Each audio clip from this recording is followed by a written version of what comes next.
Ready.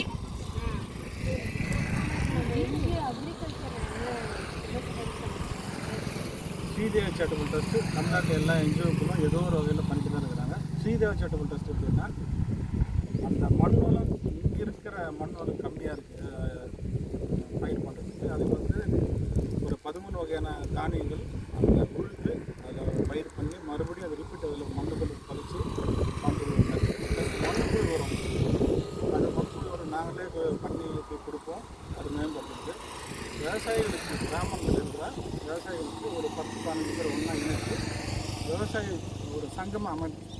சங்கம் அமைச்சு மத்திய மாநில அரசு கொடுக்குற மானியங்களை கொடுக்குற விவசாய சார்ந்த பொருட்கள் இல்லையா, ஏற்கலப்பை அது மாதிரி விவசாய 50% 100% அதாவது மானியம் கிடைக்குது. அது அவங்களுக்கு விவசாயிகளுக்கு இங்கே இருக்கிற ராணிப்பேட்டை மாவட்டத்தில் இருக்கிற எல்லா விவசாயிகளுக்கும் அது அமைப்பாக உருவாக்கி எப்படியோ உருவாக்கி அவங்க கொண்டு போய்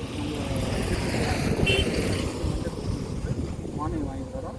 மண்புழு எப்படி பண்ணுறது அப்படின்னு விவசாயிகள் அவங்களே மண்புழு உயரம் தயாரிக்கிறது, கம்பு வெறியில் சின்ன சின்ன விஷயம்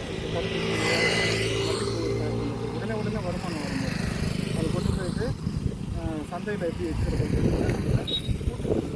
வியாபாரமாக தமிழ்நாட்டு எல்லா என்ஜிஓ பண்ணுறாங்க. ஸ்பெசிஃபிக்காக நாங்கள் திருவள்ளூர் மாவட்டம்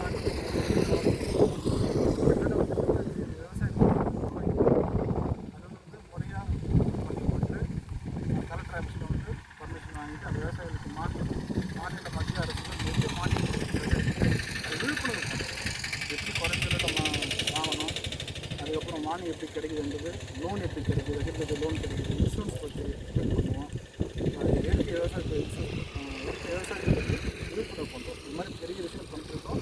இப்போ நீங்கள் இந்த மாதிரி சகோதரர்களும் நிறைய வராங்க. அவங்க மூலமாக நாங்கள் என்ன பண்ணுறோம், சின்ன சின்ன மர செடிகளில் இலவசமாக கொடுக்குறாங்க. ராணிப்பேட்டை இதில்